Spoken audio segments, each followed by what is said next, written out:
malam, saya Dr. Rudi Sujono, SPM MKes. Pada malam ini, mengetengahkan bagaimana terjadinya penderita sampai meninggal akibat COVID-19 yang melanda ke seluruh dunia sebagai pandemi. Berdasarkan informasi yang dihimpun pemerintah hingga Kamis tanggal 26 bulan 3 2020 pukul 12 WIB, diketahui ada 78 pasien meninggal dunia akibat COVID-19. Nah, tentunya kita ingin mengetahui mengapa COVID-19 bisa menimbulkan kematian. Apa yang terjadi di dalam tubuh? Orang tua dan orang dengan komorbiditas memiliki risiko kematian terbesar. Kematian ini terkait dengan sindroma gangguan pernapasan akut. Sedangkan akibat pneumonia sebagai sindroma pernapasan akut yang parah pada COVID-19 yang paling mematikan adalah akibat sepsis.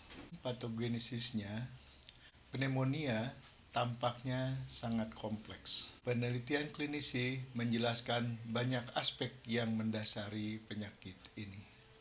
Tampaknya bahwa infeksi virus mampu menghasilkan reaksi kekebalan yang berlebihan di tubuh manusia.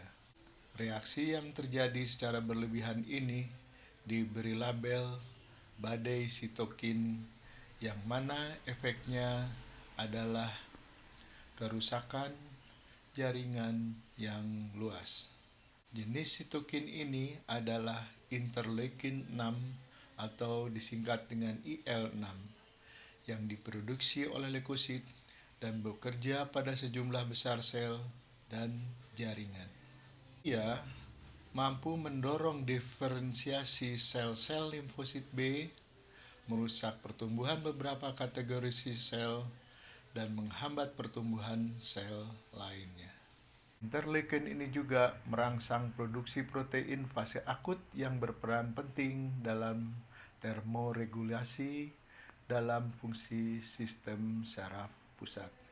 Meskipun peran utama yang dimainkan oleh IL-6 adalah proinflamasi, ini juga dapat memiliki efek anti-inflamasi. Pada gilirannya, IL-6 meningkat selama penyakit infeksi ini, merupakan sindroma inflamasi sistemik akut yang ditandai oleh demam dan disfungsi organ multiple.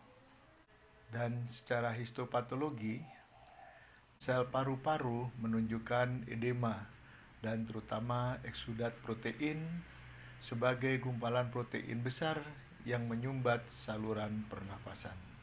Tidak lancaran pembuluh darah akibat inflamasi dengan ditemukannya material fibrinoid giant cell berinti dan hiperplasia pneumosit. Virus bekerja dengan masuk ke dalam sel-sel tubuh, kemudian menyerang organ tubuh berkembang dengan cepat. Demam timbul sebagai akibat sistem kekebalan tubuh dalam merespon infeksi dengan melepaskan bahan kimia yang disebut sitokin. Ketika sistem kekebalan tubuh mengalami overdrive melepaskan sitokin, keadaan inilah yang disebut sepsis, yang menyebabkan kerusakan jaringan, kegagalan banyak organ, dan kematian. Tingkat keparahan penyakit ini tampaknya terkait dengan pengeluaran sitokin yang berlebihan tak terkendali sehingga disebut badai sitokin. Kebanyakan pasien COVID-19 meninggal karena sepsis. Itu terutama terjadi pada mereka yang memiliki sistem kekebalan yang lemah disertai penyakit yang mendasarinya yang disebut komorbid. Apa saja tanda-tanda peringatan terjadinya sepsis?